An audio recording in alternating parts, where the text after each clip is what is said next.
Shalom, selamat pagi Bapak Ibu Saudara yang dikasihi Tuhan Yesus Kristus. Saat ini sebelum kita mendengar kebenaran firman Tuhan, mari kita berdoa.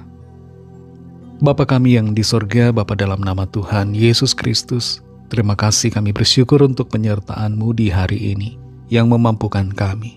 Terima kasih untuk kuasa dan pengurapan-Mu atas kami. Saat ini kami mau mendengar sabda firman-Mu. Urapilah kami Roh Kudus supaya kami mengerti dan taat melakukan setiap kehendak-Mu. Dalam nama Tuhan Yesus kami berdoa. Haleluya. Amin.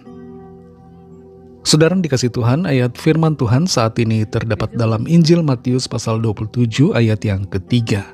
Tertulis demikian. Pada waktu Yudas yang menyerahkan dia melihat bahwa Yesus telah dijatuhi hukuman mati, menyesallah ia. Lalu ia mengembalikan uang yang 30 perak itu kepada imam-imam kepala dan tua-tua. Saudara dikasih Tuhan, dalam perjanjian lama, kalau kita perhatikan ada beberapa tokoh yang menggantikan iman mereka karena sesuatu hal yang mereka inginkan atau yang mempengaruhi. Di antaranya adalah Raja Salomo. Dia mulai menyembah dewa-dewa lain. Bahkan dia membangun bukit pengorbanan untuk menyembah Kamos dan Dewa Molok. Semua itu dia lakukan karena para istrinya. Padahal Salomo adalah orang yang punya hikmat. Tapi dari Salomo kita belajar bahwa hikmat tidak menjamin kesetiaan kalau hati tidak dijaga. Selain Salomo, ada Raja Ahaz. Ketika dia melihat bahwa kerajaan dan bangsanya sedang dalam bahaya, dikalahkan oleh musuh, dia beralih dari Tuhan yang benar kepada menyembah dewa-dewa dari bangsa Aram. Raja Ahaz memperlakukan Tuhan sebagai aset yang bisa diganti kalau dianggap tidak lagi menguntungkan. Dan ada satu lagi, yaitu Raja Ahab yang mengganti imannya. Dia mengikuti dewa Baal yang disembah oleh istrinya yang bernama Isabel. Raja Ahab membiarkan lingkungan terdekatnya mempengaruhi komitmen imannya.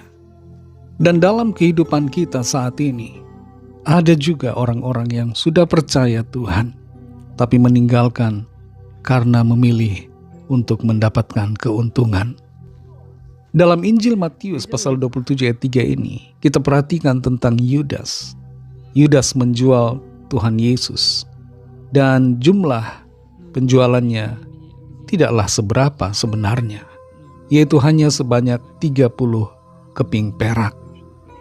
Motivasi Yudas menjual Tuhan Yesus adalah motivasi materi. Dalam Yohanes 12 ayat 6 tercatat bahwa Yudas seringkali mencuri uang dari kas yang dipegangnya. Yudas adalah seorang bendahara dari pelayanan yang dikerjakan Tuhan Yesus. Yudas punya sifat serakah. Dia terjerat dengan hawa nafsu, keinginan akan uang. Uang membuatnya buta terhadap kasih karunia dan keselamatan. Uang membuatnya teralih dari Tuhan Yesus kepada sesuatu yang sementara. Yudas menjual Tuhan Yesus untuk mendapatkan sesuatu yang pada akhirnya tidak bisa dia nikmati. Dia membuang satu pribadi yang agung, yang seharusnya menjadi segala-galanya dalam hidupnya. Kalau kita perhatikan kehidupan Yudas selama 3,5 tahun bersama Tuhan Yesus, mungkin kita akan merasa heran, mengapa bisa Yudas yang begitu dekat dengan Tuhan malah menjadi penjual Tuhan. Yudas bukan murid sembarangan. Dia adalah murid pilihan. Dia termasuk dalam ke-12 murid pilihan. Dan di antara 12 murid itu, posisinya adalah orang kepercayaan. Dia adalah seorang bendahara. Yudas pastinya mendengar suara Tuhan Yesus, mendengar pengajarannya, melihat wajahnya secara langsung, berada dekat dengan Tuhan. Tapi kedekatannya dengan Tuhan hanyalah sebuah kedekatan yang nampak secara lahiriah, bukan kedekatan hatinya. Fisiknya dekat dengan Tuhan, tapi hatinya menjauh dari Tuhan. maka tidak heran dia tidak merasa punya ikatan dan dengan mudah menjual Tuhan. Saudara yang dikasihi Tuhan, apa yang menjadi pesan firman Tuhan buat kita semua? Adakah kita saat ini sedang menimbang-nimbang untuk meninggalkan Tuhan, untuk menjual Tuhan demi posisi dan jabatan, demi popularitas dan keuntungan, atau demi sesuatu yang sangat kita inginkan dan idamkan? Mari uji hati kita.